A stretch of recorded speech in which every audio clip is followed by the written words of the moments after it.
આપનું સ્વાગત છે। સમાચારમાં વાત કરીએ તો મસાજના બહાને હની ટ્રેપમાં ફસાવી પોલીસની ખોટી ઓળખ આપી માણસો પાસેથી પૈસા પડાવતી ગેંગને પકડી પાડતી વડોદરા શહેરની ગોત્રી પોલીસ।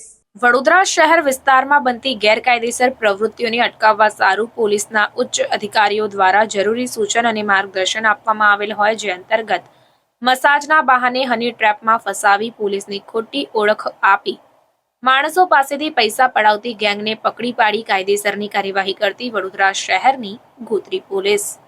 આ કામગીરી દરમિયાન કુલ કિંમત ₹10,43,000નો મુદ્દામાલ કબજે કરી લેવામાં આવ્યો છે। સાથે જ યોગેશ ભરતસિંહ લબાના, જાગૃતિ ઉર્ફે જુહી યોગેશ ભરતસિંહ લબાના, સની રાજુભાઈ બારોટ અને અનિલભાઈ મનહરભાઈ બારોટ આ તમામ આરોપીઓની અટકાયત કરીને તેઓની વિરુદ્ધમાં કાયદેસરની કાર્યવાહી હાથ ધરાઈ છે। રિપોર્ટ નઝીર શેખ સાથે કેમેરામેન આરિફ સૈયદ, વડોદરા। સમાચારોની અવનવી અપડેટ્સ માટે જોતા રહો સેક્યુલર ગુજરાત ન્યૂઝ। સાથે સેક્યુલર ગુજરાત ન્યૂઝ ચેનલને લાઇક, શેર અને સબસ્ક્રાઇબ કરો અને બેલ આઇકોન દબાવીને સમાચારોની ઝડપી માહિતી મેળવો।